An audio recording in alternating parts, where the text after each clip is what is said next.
Berjumpa lagi di MMA, Mertua Menantu, Aku dong. Kali ini kita datang dengan sebuah tema, yaitu pekerjaan yang sering kali diremehkan. Betul, dianggap rendah, dianggap tidak layak. Bahkan dianggap kotor. Ya, Nah, hari ini kita ada dua orang narasumber. Yang pertama dengan Ibu Meike Kusumawati. Nah, boleh mungkin perkenalkan sedikit umur berapa, sekarang pekerjaannya apa? berapa lama sudah bekerja di bidang ini? Ya. Salam, berjumpa dengan saya. Saya Meike Kusumawati. Ya, saya lulusan sarjana ekonomi MPD. Sekarang ini usia saya 47 tahun. Berapa tahun nih kerja di unit atau di bagian ini? Sebagai kepala, nih saya sedikit nyelonong nih ya. Kepala cleaning service, nah ya, unit cleaning service di sebuah perusahaan. Nah, Sarjana berapa ekonomi tahun? loh. S2 loh. Betul. S2 bagaimana di bagian pendidikan? Tapi bagaimana bisa berapa tahun nih dan bisa mau, nanti kita dengar lebih lanjut. Ya, saya sudah 17 tahun 17 tahun. Wow. unit cleaning service. Luar biasa, luar biasa. Nah, sekarang satu lagi. Bapak kita yang luar biasa. Perkenalkan Pak, namanya, nama lengkap, pekerjaannya, umur sekarang. Oke, terima kasih buat waktu kesempatan, dan untuk pemirsa mungkin saya perkenalkan diri. Nama saya adalah Insinyur Yehuda Rudi Effendi, MTH. Wow. Saya bekerja di pekerjaan saya itu usaha di AC, hal-hal yang berkaitan dengan teknik yang saya suka, seperti Maintenance ya, seperti maintenance, bongkar ya, kadang-kadang juga bongkar talang gitu ya. Luar biasa, luar biasa. S2 juga. Nah, Luar biasa, sekarang luar kita ada di sebuah zaman yang sebenarnya anak-anak tidak ada yang mau mengerjakan itu lagi. Ya, mereka tidak mau untuk pegang sapu, mereka seringkali tidak mau sebagai cleaning service, mereka lebih mau yang namanya semua serba instan. Kalau bisa kerja sedikit judi ya kadang-kadang, makanya forex, saham, dan kemudian sosmed, itu pekerjaan yang anak muda zaman sekarang ini mengejarnya. Betul. Tapi kita mau dengar nih dari Bapak dan Ibu. Kalau Bapak berapa tahun ya? Kalau ini kan 17 tahun. 17 tahun berarti ya. dari ketua ya? Iya. Kepala untuk Sekarang cleaning ada di service. sebagai manajer daripada unit cleaning service. Kalau ini di maintenance. Iya, kalau kebetulan saya itu di maintenance ya, di unit maintenance. Ya, Unit itu sudah berapa tahun, Pak? Kalau dihitung dari awal Ya. sampai sekarang mungkin hampir bisa hampir 20 tahun ya. 20 tahun. 20 Wow. tahun. Wow. Sebuah kesetiaan yang sangat ajaib. Ada banyak orang kehilangan kesetiaan. Ada banyak orang maunya sangat cepat dan menuju puncak. Ada banyak orang mau pekerjaan yang besar, bahkan dengan duit yang besar. Tetapi kita ada di sini bersama dua orang yang luar biasa. Seorang yang mengerti arti kesetiaan, mengerjakan yang kecil untuk membawa dan mendukung dan membangun begitu banyak orang supaya mereka mendapat kemudahan. Nah, kita mulai dari mungkin sekarang diganti dari Bapak dulu. Nah, Bapak dulu. tolong ceritakan bagaimana seorang yang S2 mau menerima pekerjaan ini dan kemudian tetap setia walaupun pasti tantangannya banyak. Ya, sebetulnya minta maaf saya kalau itu sebetulnya ada sedikit berkaitan dengan yang namanya istilahnya kepercayaan ya. Kenapa saya bilang begitu? Karena saya dulu sebelum tahu itu juga punya bayangan yang sama dengan anak-anak muda hari ini. Ingin punya Kaya, hasil usaha. yang bagus, Kerja di kantoran, punya jabatan, ya. sama persis. Apalagi saya insinyurnya dari insinyur teknik pertambangan, dan itu Wow. sangat memungkinkan. Wow. Kalau Iya, saya itu boleh uang cepat yang kaya, sangat besar. cepat kaya. Ya, kalau mungkin 20 tahun yang lalu, Mari, Boleh ambil dulu. Ibu, Ini kalau obrolan Ibu meja ada sah. ini. Ini obrolan meja, kalau jadi harus disambil. dibilang hampir 20 tahun yang lalu, begitu saya nol experience, lulus dari pertambangan itu saya sudah dapat $2.000 sebetulnya kalau ke Freeport. Wow. Tapi memang aneh. Dengar-dengar juga pernah kerja di tambang dari boksit ya? Pernah sekali. Iya, dan itu di juga beberapa tambang lah. Di daerah mana Pak? Itu di daerah Jawa Barat, di Sulawesi ya. Kebetulan pas itu pengambilan skripsi ya, waktu pengambilan skripsi. terus di Mangan juga pernah ya katanya. Di ya? Mangan pernah juga. Di sebuah pulau terpencil itu katanya ya. Betul. Wow. Tidak ada seluler. Ya, tapi cuma menyiksa Wah, sebetulnya. wah, wah. Oh, keren. Keren, Tapi keren. sekali lagi itu yang saya bilang tentang keyakinan. Nah, sebelum saya selesai kuliah, tiba-tiba tuh saya tuh mimpi. Nah, sebetulnya saya ini ada orang yang rasionalis, tidak percaya dengan yang namanya mimpi sebetulnya. Nah, kemudian ketika saya mimpi, kok saya ini ada berdiri di tengah-tengah orang yang istilahnya compang-camping. Ada yang mungkin pakai celana, tapi baju tidak pakai. Celana panjang satu, putung satu masih ada. Jadi saya kaget, ini kok saya berdiri di sini. Nah, ketika saya terkejut, saya bangun tuh di hati saya itu ada seperti apa ya? Bara api yang 1 minggu tidak hilang. Dan saya pun karena seorang rasionalis, seorang insinyur yang biasa bergaul dengan eksakta berdasar hitungan, saya anggap angin lalu. Dan aneh, hidup itu aneh. Saya rasa itu memang sudah ada yang atur demikian rupa. Tapi ketika kita menyalahi yang sudah diatur yang kuasa mungkin ya, itu bisa membuat kita susah sendiri loh. Seperti sempat itu yang saya dapat Pengalaman begitu. apa nih? Sempat kabur Pengalaman juga apa ya, nih? Pak, dari mimpi itu. Yang membuktikan bahwa kalau kita lari dari panggilan lah ya, ini bisa jadi salah. Ya, contoh spesifik. Contoh-contoh. Saya seperti dulu kepengen seperti anak muda yang sekarang, atau mungkin kebanyakan orang ya ingin punya penghasilan besar, pekerjaan yang mentereng dipandang orang. Nah, hal yang saya juga lakukan. Kemudian saya sebegitu dengan adik-adik saya buat usaha. Ya istilahnya kecil-kecilan di kontraktor, ngesup di Adikarya sama Wika waktu itu. Wah, itu, Nah, itu mimpi mimpi saya lupakan gitu ya. Kemudian saya sudah di atas kertas untung sekian puluh juta, ada 100 juta mungkin. Itu seperti istilahnya roti sudah di mulut. Ya. Tapi tiba-tiba itu dibawa mandor, dibawa pergi orang sehingga kami dikejar-kejar. Dan itu bertahun-tahun ngalamin seperti itu sampai akhirnya saya capek. Kok ada ya hidup yang seperti begini? Nah, ketika saya menangis dalam kesendirian, saya merenung. Apa sih yang bisa buat saya berubah ya? Tidak seperti ini, capek hidup seperti begini. Nah, kemudian saya ingat lagi sekian tahun mimpi yang pernah ada. Nah, kemudian saya kenal dengan seseorang, dia tawarin saya, kamu mau nggak bantu saya? Ya seperti apa? Bantu kami di maintenance. Oh, maintenance itu seperti apa ya? Saya belum tahu itu maintenance. Karena biasanya saya jadi direktur, manajer minimal atau pimpro di beberapa pertambangan. Nah, yang namanya maintenance saya kurang tahu, saudara. Nah, akhirnya saya coba datang. Udah deh, saya datang karena juga lagi hopeless, lagi bingung, nggak tahu jalan di persimpangan, saya datang lah gitu ya. Nah, kemudian saya ternyata orang-orangnya itu luar biasa ini. Lebih dari umum biasanya. Ada bekas preman. Mungkin ada orang bekas perjinah. Wah, ini luar biasa nih orang. Dan saya belum pernah nangani yang seperti ini. Saya ngomong sama teman saya ini. Pak, apa saya bisa dengan orang yang seperti begini?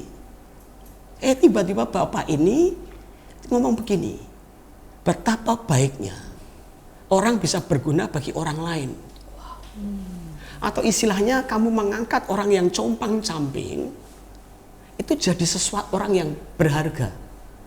Waktu dia ngomong gitu seperti hati saya ini tertusuk. Ingat kembali yang dulu-dulu yang dulu. Saya pikir mungkinkah ini? Dan akhirnya saya coba. Ternyata benarlah.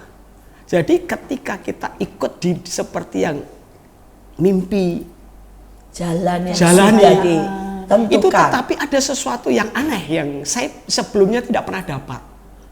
Ada seperti mungkin hikmat atau mungkin kata-kata yang dulu nggak pernah ada, tiba-tiba itu muncul seketika sehingga orang-orang yang tadinya bandel itu mulai menurut, bahkan berani berkata, oke lah Pak, apa yang Bapak katakan saya nurut. Saya mau kasih satu contoh begini. Ada satu orang yang namanya staf saya ini namanya Samuel. Itu bekas memang preman suka main bunuh, kalau Sampai ditegur. membunuh. Sampai membunuh. Kalau Sudah pernah, ditegur, benar-benar sudah pernah membunuh. iya mau katanya dia begitu ya. Saya kenyataan belum tahu, tapi dia ngomong begitu. Entah mau ngakuin saya. Dan saya bilang, terus dia cerita lagi. Saya kalau ditegur enggak suka. Tetapi saya punya satu kata-kata yang entah datang dari mana, membuat dia itu terkejut. Loh kok Bapak bisa berkata begitu, enggak seperti yang lain. Jadi kalau saya negur mereka, saya ngomong, Pak, kamu sudah baik. Tapi alangkah lebih baik kalau kamu kerjakan cara seperti ini. Waktu saya dengar saya bicara begitu, orang ini berkata, Pak, Bapak cara menegur itu beda dengan orang lain. Kalau salah seringkali saya ditunjuk, dimaki-maki, tapi Bapak beda. Nah sejak hari itu, orang ini mulai nurut dengan saya. Dan ini baru tidak hanya sekali, 2 kali, banyak kali. Sehingga banyak orang yang tadinya begitu bandel, yang orang bisa akhirnya dipercaya. Bahkan saya juga beri mereka kesempatan. Bahkan saya keuangan pun saya beri mereka kesempatan. Jadi mungkin orang-orang yang ada di bawah, yang mungkin dalam tanda petik kotor, tidak dipandang, preman, kemudian bekas pembunuh atau pezina, itu mungkin mereka tidak pernah dipandang dan tidak pernah dikasih kepercayaan. Tapi saya percaya ketika mereka dikasih kepercayaan, mungkin itu jadi pegangan buat mereka. Orang yang tidak dipandang itu kan haus kepercayaan atau pengakuan. Betul. Ya. Nah begitu saya kasih, mereka berubah. Luar Dan itu biasa. menjadi sebuah pengetahuan buat saya, sehingga menangani orang lain itu jadi berbeda, tidak seperti waktu saya kerja di Pimpro atau direktur, beda banget. Dan itu yang membuat saya bahagia. Aneh ya, kalau dibilang ini pekerjaan benar-benar tidak menjanjikan, pekerjaan yang diremehkan, pekerjaan yang berhubungan dengan hal-hal yang kotor, menangani orang-orang sulit tetapi membawa kebahagiaan. Memang hidup ini tidak ditentukan oleh uang. Dan pekerjaan yang sangat berguna, yang sangat dibutuhkan sebenarnya adalah pekerjaan-pekerjaan seperti ini. Mereka yang mau mengangkat dengan hati yang besar dan memberi kesempatan walaupun mungkin 10 kali, 20 kali dikecewakan. Ya, betul. Luar biasa. Bagaimana dengan Bu Hadasah atau Ibu Mika ini? Apakah apa yang mendorong sampai bertahan 17 tahun dan mau mengerjakan cleaning service? Bayangkan seorang S2 dan anak zaman sekarang aja pegang sapu aja belum tentu mau, ya, pegang pel belum tentu mau. Bagaimana ini ceritanya? Ya, saya juga mengalami hampir sama ya. Sebenarnya saya nggak mau di bidang ini. Ya pertama kali yang mau itu adalah suami saya. Nah, lalu saya itu ya membawa ini berdoa ke hadapan Tuhan dan saya mendapat mimpi. Juga dapat mimpi. Iya, saya mendapat mimpi. Destiny ya, destiny. Nah, saya mendapat mimpi. Mimpinya itu ada pilihan suami saya seperti perjalanannya ke bawah. Ya, perjalanan ke bawah, tapi ujungnya itu indah. Ujungnya indah. Jadi saya mulai menangkap gitu. Sepertinya ini tanda, ya tanda bahwa Tuhan mau saya untuk mengikut ya apa yang suami saya pilih gitu. Nah, waktu saya berkecimpung di dunia cleaning service karena saya itu ya cukup kaget juga karena saya itu mempunyai staff-staff yang latar belakangnya itu broken home. Ya, jadi mereka mengalami istilahnya KDRT. Ya, seperti itu. Jadi awalnya saya kaget gitu. Kenapa? Karena waktu saya lihat mereka kerja tidak ada keteraturan kerja, ya mereka itu semaunya. Ya, dan katanya juga mereka rata-rata tidak lulus SD, tidak lulus SMP, pendidikan sangat rendah ya. Ya, ada yang nggak bisa membaca. Oh, ada yang tidak bisa membaca sama sekali. Kayak gitu. Jadi saya sempat shock, turun saya 5 kilo. Itu pertama kali kerja ya, begitu masuk turun 5 kilo. Betul, karena waktu kita mengarahkan mereka, kita mengajari mereka, kita kasih tuntunan A, B, C, mereka jawabnya A sampai Z. Itu maksudnya melawan gitu. Melawan, karena kan mereka ternyata latar belakangnya setelah saya itu menelusuri, mereka itu latar belakangnya itu KDRT dan juga dari orang tua mereka masih kecil juga mereka mengalami itu kekerasan seperti itu. Jadi di dalam rumah tangga iya, dari sejak mereka kecil ya. betul. Jadi berdampak dengan sikap mereka gitu waktu di pekerjaan gitu. Jadi sempat waktu awal-awal kita masuk bahkan mereka hilang mendemo kita gitu. Kenapa? Demo, benar-benar demo ya. Iya, karena jadi demo tidak terjadi cuma di pemerintahan ya, bukan soal politik ya. Di pekerjaan ternyata ada demo juga dan nih. nggak datang kerja. Iya, hilang semua. Oh, semuanya tidak datang gitu. Iya, tinggal sisa sedikit gitu. Karena kita Demonya kenapa mengalahkan. itu kalau boleh tahu demonya? Kenapa? Ya, karena kita mengamalkan kerjanya. Jadi ada yang dikerjakan jam berapa kita mengerjakan. Mendisiplin mereka Mendisiplin lah. mereka. Dan mulai mengatur mereka ternyata Mengatur. balasannya di demo dan menghilang. Iya, Nah, itu. biasa. Ya. Mesti itu. Karena kan kalau kita nggak mengarahkan itu semua tuh kacau ya. Jadi jam kerja, alat-alat gitu sebentar hilang. Ya, rusak. Wah. Betul sekali. Ternyata sangat rumit ya. Iya. Yang kita pikir gedung bersih itu hal yang simpel. Di balik itu ada begitu banyak pengorbanan, ada begitu banyak orang yang berjasa, ada begitu banyak hal-hal kecil yang harus diberesin. Mulai dari pribadinya ya, tenaga manusianya, tetapi yang terutama juga dari sabun, alat-alat ya dan semuanya ya. Disiplin dan sebagainya. Wih, cerita yang luar biasa. Kita mau lanjut lagi nih, menggali lebih dalam. Ya, tantangannya apa? Ya, tantangan yang paling besar yang dihadapi oleh Pak Yehuda maupun Ibu Meke apa ya ini? Maksudnya gini, uang, keluarga, atau seperti tadi Bu Meke bilang orangnya nih, yang masalah nih orangnya, ya, atau apa nih? Dan opini masyarakat yang berkata, masa lu kerja ya istilahnya insinyur kok jadi tukang istilahnya ya. Ngurus orang-orang di bawah. Iya, Pak Yehuda belum ambil makan juga. Ya. Silakan. Nah, ini mau siapa dulu yang menjawab nih? Bu Meke atau Pak Dasah nih? Apa itu atau Pak Yehuda? Yang paling jadi tantangan sebenarnya kita menghadapi ya berbagai model sikap ya, karakter daripada staf-staf yang ada. Ya. Itu yang saya bilang sampai turun 5 kilo. Sampai turun 5 kilo. Karena mereka kan punya background berbeda-beda gitu. Tapi saya lihat memang nomor satu sih ya, terutama waktu saya kan tahu susah juga ya manusia kan, itu kan susah untuk diubah. Ya. Jadi yang apalagi pertama, mereka bukan anak kecil atau remaja ya. iya, itu kan, dan udah bertahun-tahun. Sudah bertahun-tahun ya. Yang pertama saya ngerasakan di hati adalah memang saya berdoa buat mereka. Berdoa buat pemulihan kehidupan mereka. Nah, lalu saya juga mulai menelusuri. Jadi saya mulai ada kunjungan juga. Saya mulai pergi bersama, saya mulai buat komunikasi. Jadi membuka komunikasi sehingga saya bisa mengenal mereka gitu. Sehingga dari waktu saya mengenal mereka, saya bersyukur saya mulai punya hati. Ya, saya mulai punya hati untuk menerima mereka, untuk mengasihi mereka, dan kelihatan sih mereka akhirnya berubah. Omongan orang bisa gini, lu kerja apaan sih? Udah S2 kerjanya begini, ada nggak tuh kira-kira?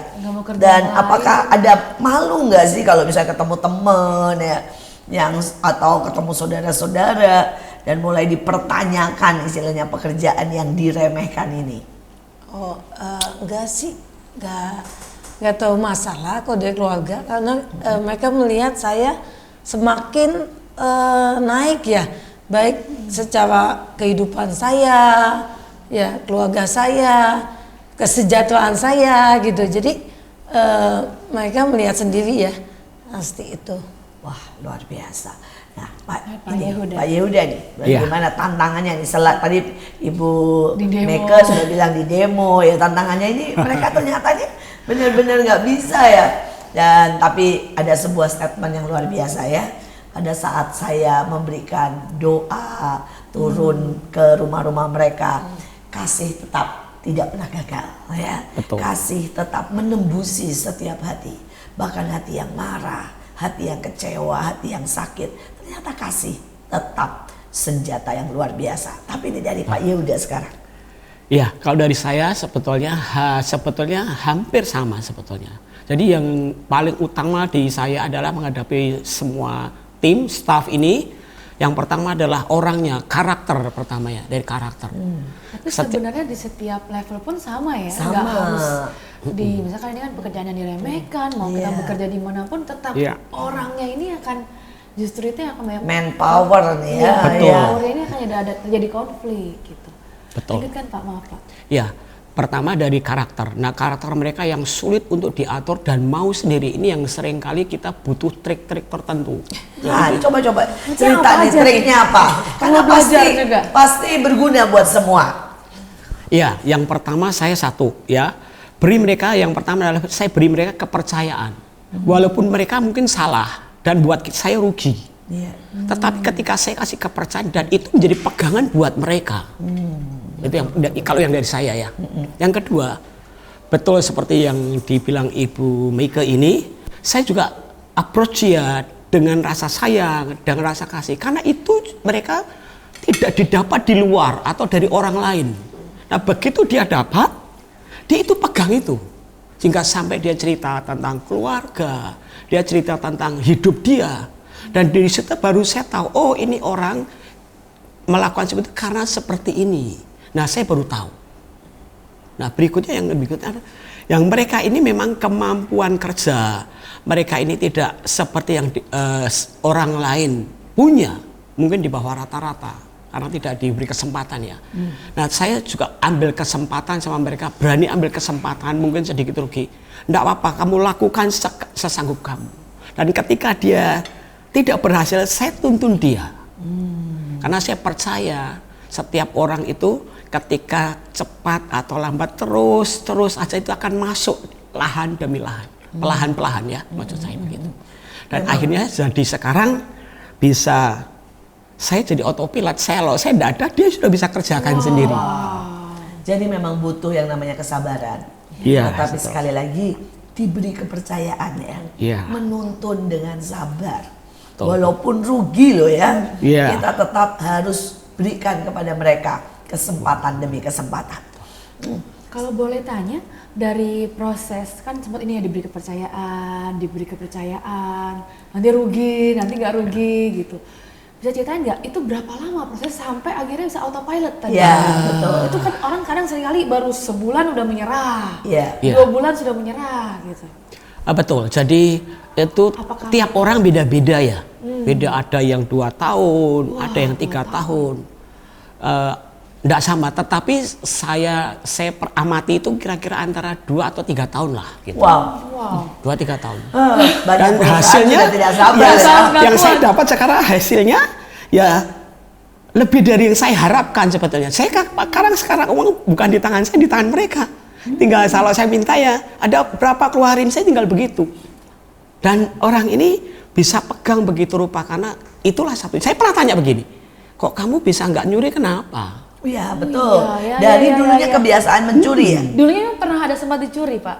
Dan tiba-tiba jawaban dia saya shock, dan itu jadi sebuah dalil buat saya untuk approach ke yang lain sebetulnya. Jadi dia ngomong nih, saya di luar tidak dapat kepercayaan, tapi dari Bapak dapat kepercayaan. Kemana lagi saya? Dan dia ngomong begini, Pak, sebetulnya banyak orang di antara kami ini yang butuh kepercayaan. Nah, seperti begitu. Nah, ini jadi salah satu modal saya kalau ketemu orang-orang yang sudah diatur. Saya akan pertama kali saya beri dia kepercayaan. Walaupun rugi. Betul. Tetapi hasilnya saya berlipat kali ganda sekarang. Bahkan dia yang cari customer dia, saya enggak. Dia cari customer. Sehingga saya punya customer dari PT, dari rumah sakit, itu dari mereka yang cari. Saya terkejut juga hasilnya, di luar bayangan saya. Lebih daripada yang kita harapkan. Betul. Ya. Tapi ini saya rasa bukan cuma hanya untuk karyawan, bahkan untuk anak-anak kita, keluarga, ya. Ada begitu banyak orang butuh kepercayaan. Seringkali kita juga mungkin sebagai orang tua terlalu banyak cerewet, menuntut, dan kita tidak memberi kepercayaan buat anak kita juga untuk belajar atau membiarkan mereka untuk jatuh bangun, ya. Sedangkan ini Bapak yang ajaib adalah 2-3 tahun membiarkan begitu banyak kegagalan, begitu banyak kesalahan, begitu banyak istilahnya dirugikan, tapi tetap bertahan sehingga hari ini menghasilkan yang ajaib. Sebuah kesaksian, sebuah cerita yang sangat inspiratif. Sebelum kita lanjut lagi ke cerita-cerita yang lebih menarik selanjutnya, kita saksikan dulu pariwara berikut ini. Sampai jumpa, jangan lupa tetap stay tune di MMA Mertua Menantu Akur Dong.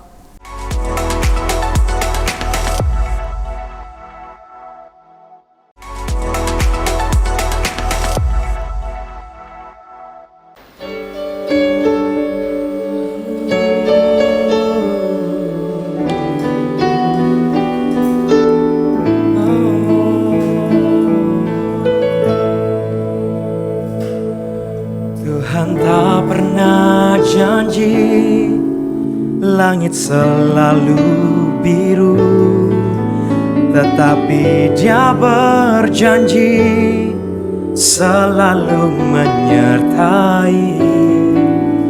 Tuhan tak pernah janji jalan selalu rata, tetapi Dia berjanji berikan kekuatan.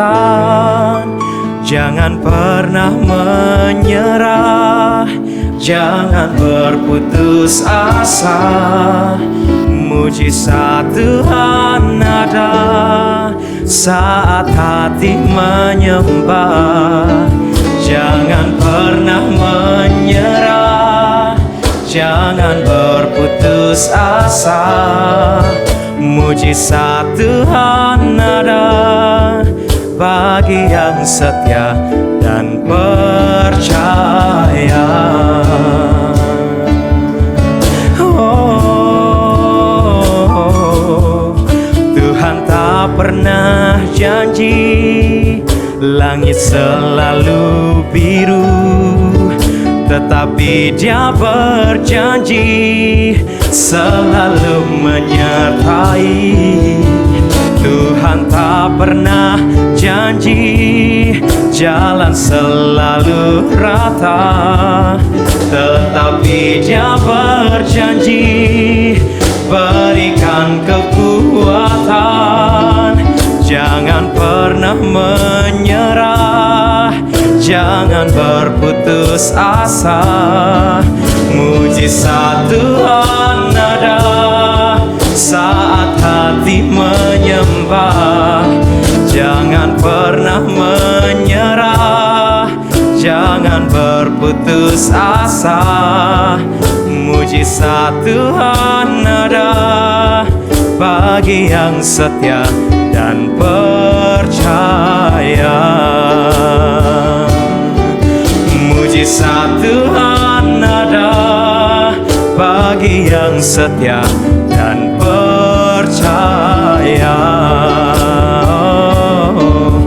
Mujizat Tuhan ada bagi yang setia dan percaya.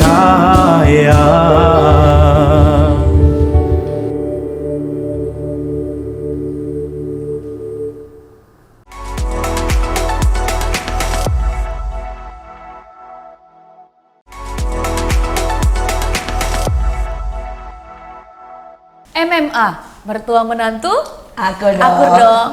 Kita masih dengan tema yang sama, yaitu pekerjaan yang diremehkan. Ya, yang tidak ada yang mau, apalagi anak zaman sekarang. Seringkali dalam kehidupan juga banyak hal yang kita remehkan. Betul. Tetapi ternyata itu justru menghancurkan kehidupan kalau tidak diperbaiki. Tidak dirapikan, tidak dibersihkan, tidak diurusi. Contohnya kebersihan. Ya. Sebuah gedung kalau itu tidak dibersihkan, tidak ada maintenance, tidak ada orang-orang yang khusus untuk setiap hari merawatnya, lama-lama akan terjadi kehilangan, akan terjadi kerusakan demi kerusakan, dan bahkan kerugiannya bisa lebih besar. Tapi jangan lupa hati juga butuh dibersihkan dan butuh Betul, di-maintain betul, ya. betul. Cinta juga butuh dibersihkan dan butuh di-maintain. Kita ada bersama dua orang yang luar biasa, khusus ahli membersihkan dan ahli memelihara. Nah, luar biasa sekali. Saya mau dengar cerita yang lebih lagi, pengalaman yang khusus, yang unik ya dari bagian ini ya, pemelihara dan bagian maintenance. Boleh diambil ini, yang lain masih ada. Oke, silakan. Ya, kebetulan kan kita ada menangani sekolah, ya, menangani sekolah. Nah di sana sekolahnya ada menampung sebagian anak-anak yang ekonomi kurang mampu, seperti itu. Nah jadi seperti shower itu ya kan, bisa semprot kemana-mana. Oh iya, kesempatan mandi ya, karena di rumah mereka tidak ada air. Shower buat kloset kan Bu ya? Shower kloset tapi dipakai buat mandi. Iya. Kloset duduk, mereka berdiri di atasnya. Karena mereka nggak tahu juga makainya bagaimana mungkin. Iya, betul. Nah jadi kita mesti membimbing staf-staf itu untuk bisa berlaku juga lama kepada anak-anak, ya, karena awal-awalnya anak-anak ditegur ya kan, diteriakin ya kan. Wah, pasti ya. Jadi kekacauan. Tapi sebenarnya punya hak juga ya mereka teriak ya, karena kamar mandi pasti jadi banjir kalau dipakai mandi ya. Iya, jadi becek kemana-mana, bersihin berkali-kali ya. Ya, seperti itu. Terus nanti jadi kita mulai ngatur bagaimana, karena kan suka peralatan itu pecah, karena kan kloset duduk dibuat berdiri, letakannya pecah gitu kan, kayak tempat sampah pada pecah gitu kan. Tempat sampah pecah? Ya. Dibuat apa itu? Nanti mereka ada main dorong-dorongan. Pakai tempat sampah? Iya, namanya anak muda ya. Jadi kita masih membimbing staf-staf cleaning service ini ya kan, juga punya karakter yang baik lah, sabar menghadapi anak-anak seperti ini, seperti itu. Dengar-dengar katanya ada orang yang pernah ditampung sebagai pekerja dan gila. Iya. Wah, itu bagaimana ceritanya orang gila bisa kerja? Ini suatu keajaiban. Jadi ada seorang ibu, dia mengalami ada kekacauan di rumah tangganya sampai stres lah ya. Sempat dia di jalan ngemper seperti itu. Nah lalu kita dihubungi, dimintain tolong gitu, walaupun emang ibu itu pernah ditampung sementara gitu kan di satu rumah. Nah lalu minta tolong ke kita untuk dibimbing itu.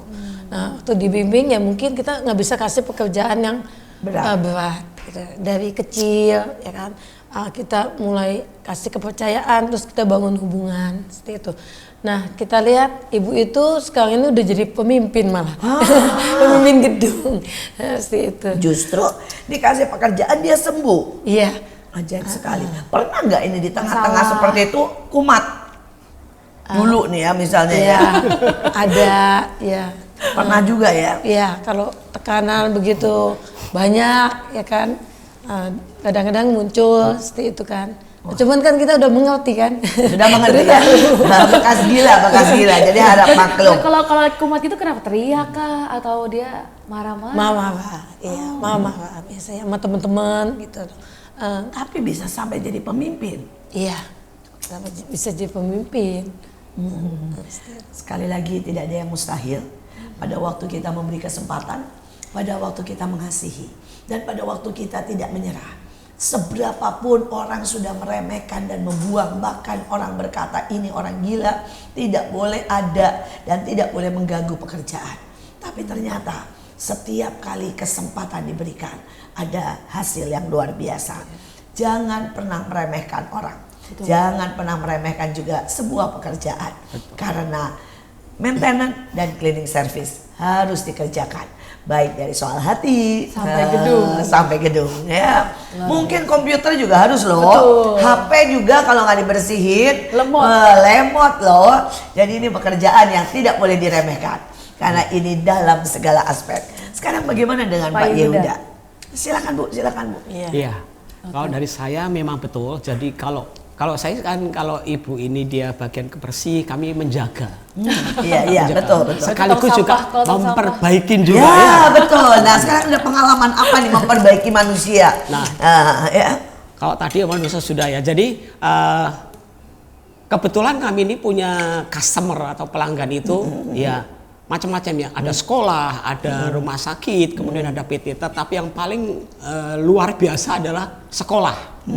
Nah, karena sekolah ini bukan sekolah umum. Jadi sekolah ini ada 2 sistem. Yang satu sistem gratis karena menerima orang-orang yang di bawah ekonominya sangat di bawah, bahkan mungkin mereka orang tuanya tidak punya pekerjaan, sehingga sekolah ini menggratiskan mereka. Nah, yang satu lagi memang orang yang mampu lah ya. Nah, tetapi secara komposisi yang kurang mampu ini lebih banyak. Jadi kita tahulah, sama-sama tahu ya, otomatis kelakuan mereka, cara mereka bertindak itu luar biasa sekali. Apa yang pernah rusak itu gara-gara mereka? Banyak sekali. Hah, Kalau disebut satu-satu, Ya, wah, coba yang ya, paling- salah Satu satu yang paling yang bingung, paling itu adalah pintu. Pintu. Wah. Pintu. Nah, pintu itu sering ditendang, rusak. ditendang. Iya, sampai handle rusak, hilang kemana tidak Pernah tahu. bolong juga ya sempat ya. Sampai bolong. Kemudian apa? Gipsum. Jadi sekolah itu kalau kita Semuanya bolong. bolong. Jadi Wah. mereka ternyata kami punya sedikit kemudian apa suka main seperti sansak begitu ya. Supaya dilihat teman-temannya. Oh, ini oke gitu ya. Gaya ya. Nah, yang Hebat. korban kami ini. Nah, yang jadi masalah terberat adalah karena itu customer, kemudian dengan staf saya, anggota saya yang dulu adalah orang preman gitu ya, orang jalanan yang juga kasar, ya hampir bahkan mereka sempat ada dipukul. Jadi saya hampir juga kehilangan customer kalau bisa begitu, hampir bisa kehilangan customer. Iya. Jadi Waktu itu di rumah sakit, ya hampir kehilangan customer karena masalah begitu. di rumah sakit apa yang mereka buat? Nah, karyawan bapak Ya, nih. ya itu mungkin mereka itu orang yang pasien mungkin salah remote ya. Nah, tapi karena kami sudah kontrak sama mereka, otomatis kalau salah remote tidak dingin kan mereka telepon kami. Nah, sehingga otomatis kami datang untuk ke sana. Nah, karena remote ini orang ini datang ke sana hanya remote saja, marah. Jadi dia telepon, padahal pasiennya yang nggak bisa nyalain ceritanya ya. Salah. Marah ada jadinya. Marah, dimarahin Berantemnya sama pasiennya. Pasiennya dimarahin. Dimarahin. Aduh. Nah, sehingga hampir memutuskan kontrak. Aduh, karena memarahi pasien. Lagi sakit tuh. Nah, saya tegur dia marah. Aduh. Nantang pakai palu, saudara. Oh iya. Pakai palu. Nah, tetapi sekali lagi, kalau kita ada di apa ya istilahnya, yang tadi ibu bilang tadi panggilan, aneh ada satu dukungan yang tidak nampak oleh tangan, itu bisa nyalut hati saya. Saya bisa kembali tenang, saya bisa tiba-tiba ngerti, oh ini orang caranya harus dihalusin, tidak bisa dikasarin. Kalau menurut hati dulu mungkin sudah berkelahi. Katanya bapak juga bisa bela diri ya, dengar-dengar ya. Ya sedikit-sedikit lah, karena dulu memang juga anak-anak bekas anak nakal juga sering Wah. berkelahi, ya otomatis gitu. Dia bawa Pernah. palu juga bisa nih. Bisa Iya. ya. Tetapi saya lebih nurut ya, karena tiba-tiba di hati saya ada rasa tenang, siapa tahu ini memang kekuatan yang diberikan yang kuasa ke saya. Karena nurut yang tunjukkan dalam mimpi saya ikutin. Ternyata ada sesuatu begini.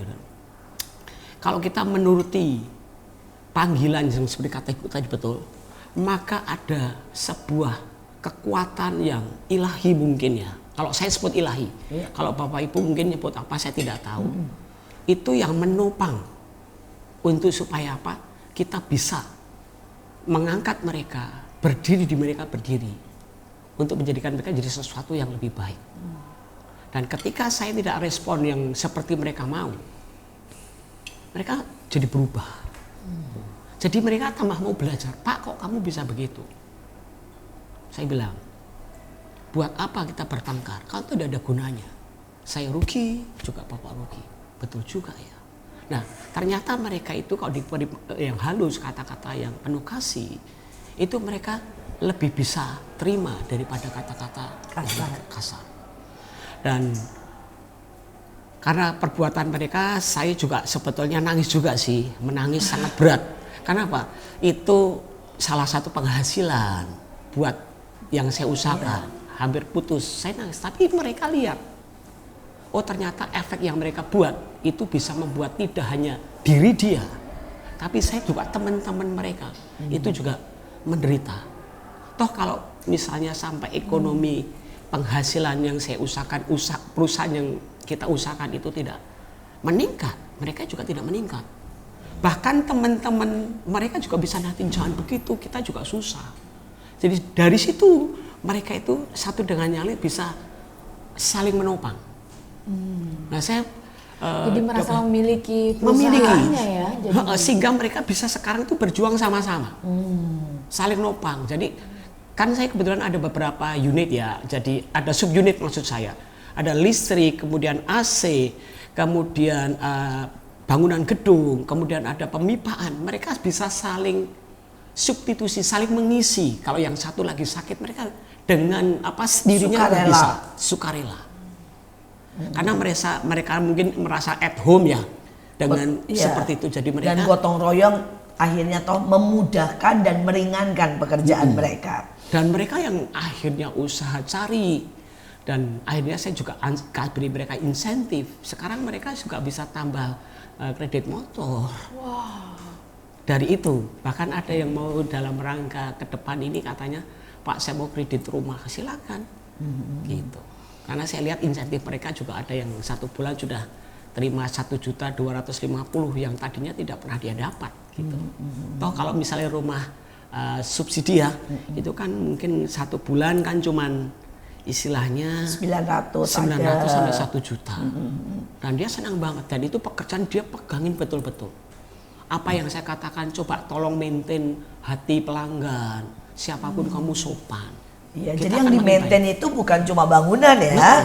Sekali lagi pada waktu dia dipanggil servis AC, ternyata yang di-maintain juga hati pelanggan ya. pasien yang tadi dimarahin. Iya, hubungan itu harus di-maintain. Dan ada satu lagi Bu, mereka begitu melakukan yang baik, dia bisa dipuji dengan customer.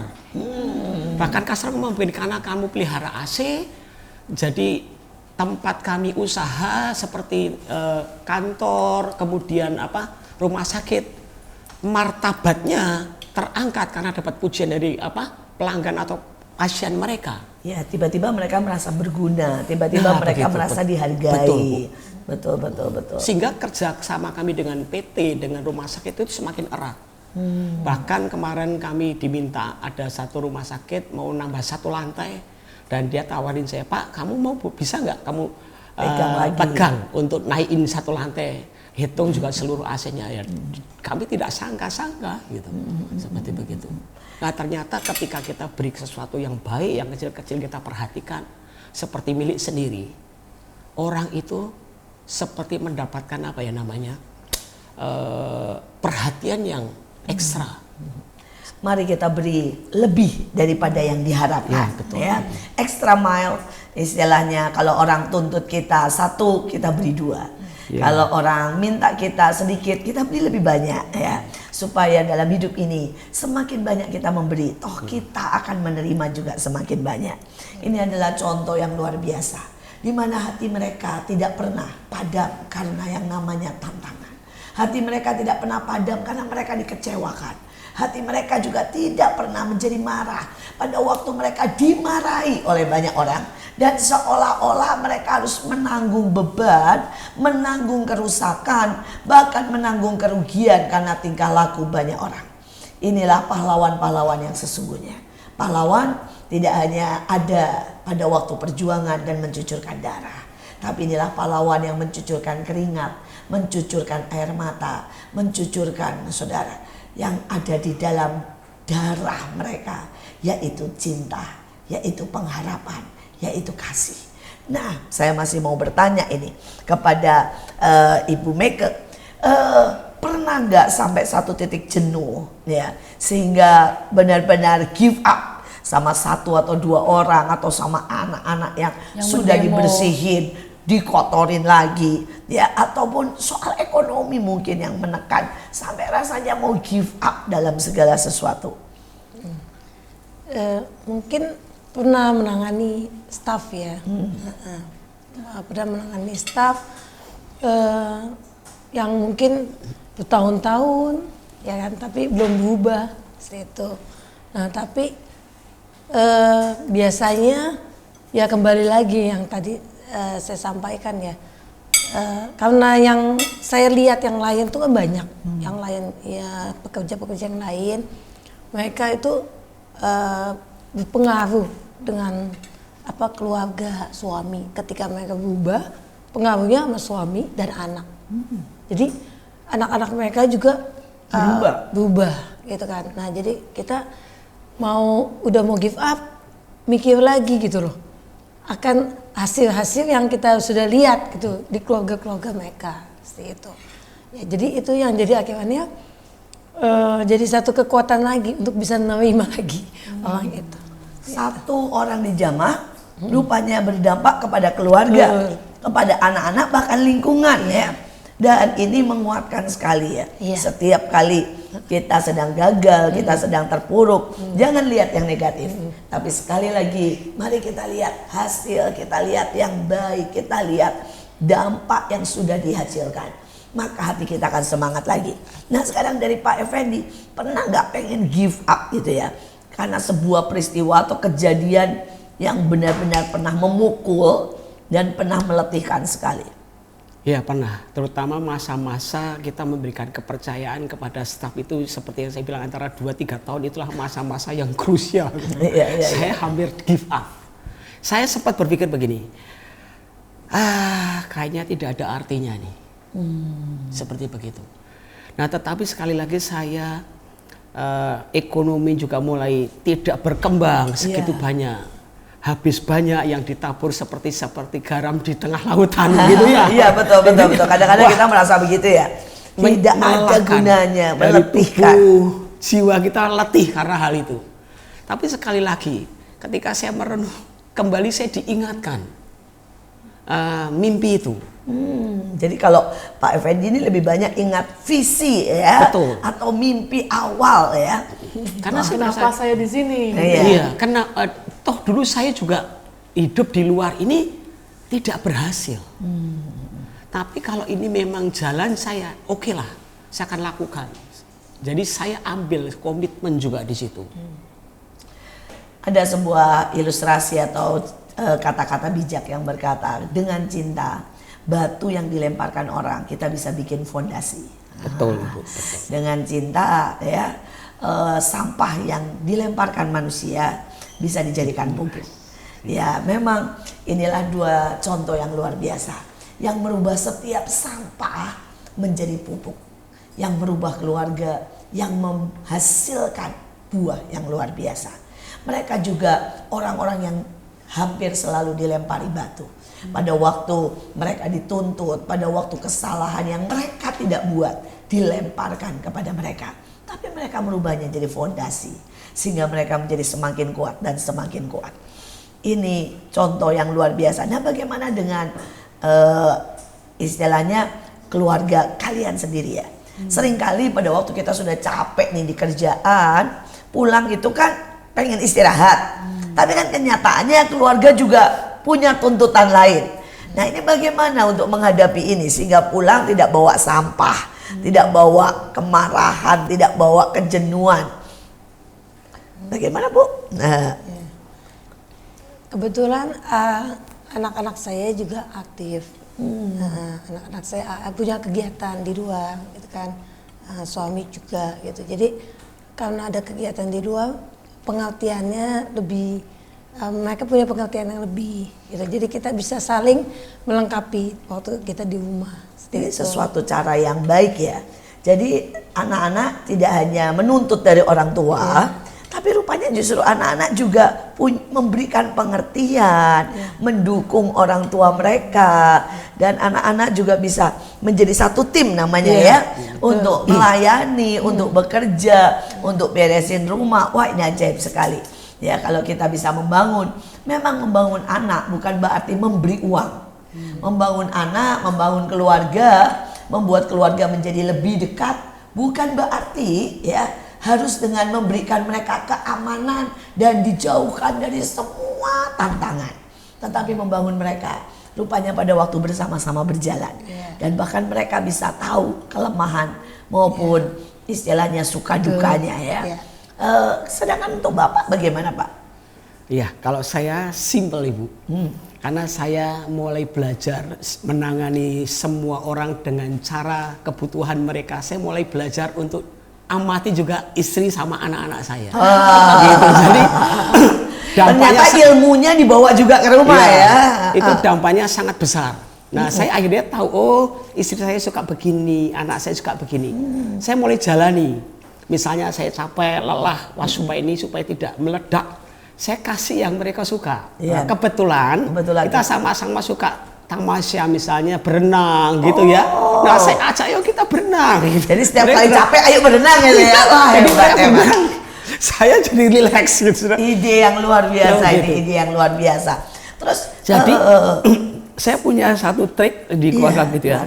Begitu saya capek, lelah, saya akan bawa mereka ke mereka yang suka. Misalnya berenang, kalau mereka makan, saya aja makan.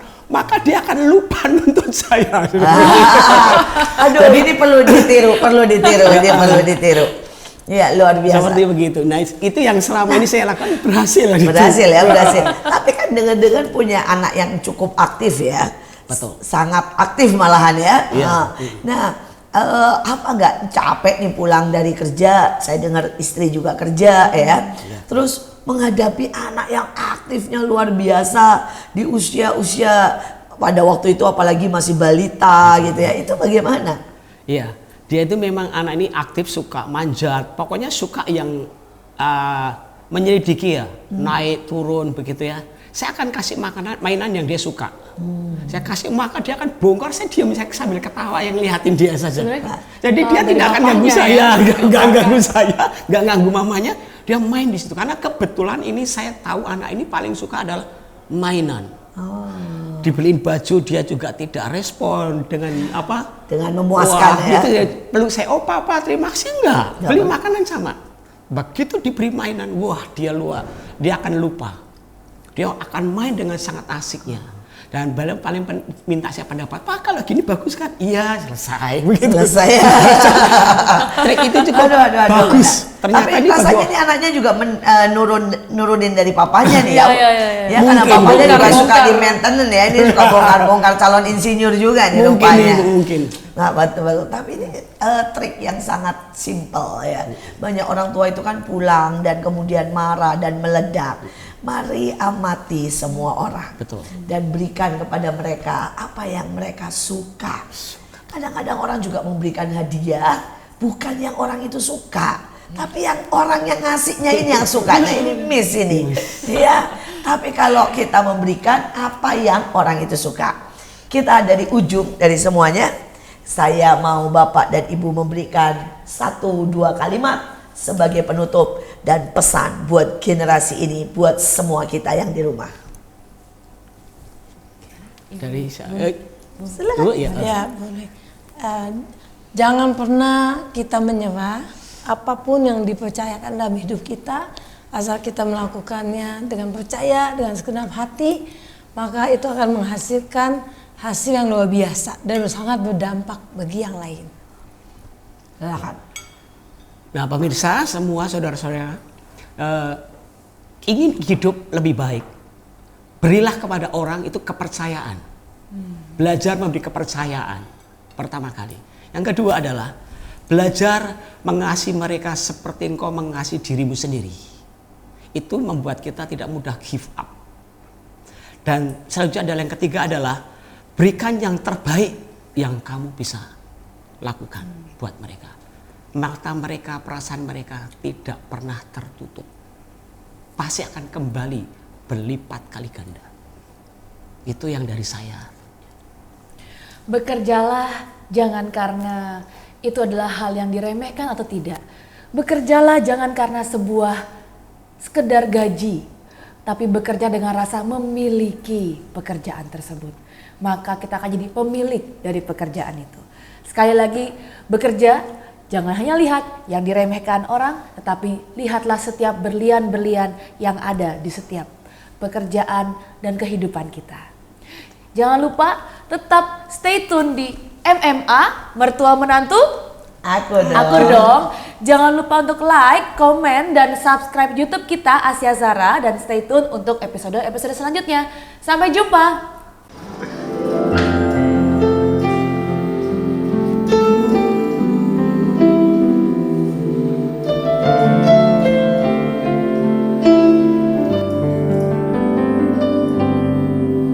Apa yang kau alami kini mungkin tak dapat engkau mengerti. Cobaan yang engkau alami tak melebihi kekuatanmu. Tangan Tuhan sedang merendam suatu karya yang agung mulia. Saatnya kan tiba nanti, kau lihat pelangi kasih-Nya.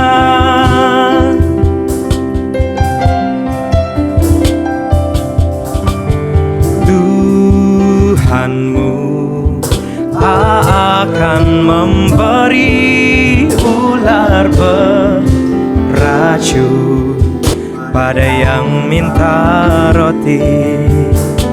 Satu hal tanamkan di hati, indah semua yang Tuhan beri.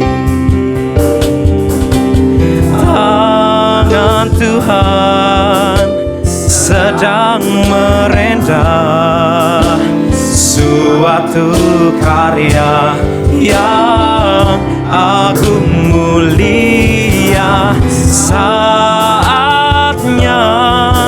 kan tiba nanti, kau lihat pelangi kasih-Nya. Tangan Tuhan sedang merendam suatu karya yang agung mulia. Saatnya kan tiba nanti, kau lihat pelangi kasih-Nya. Kau lihat pelangi kasih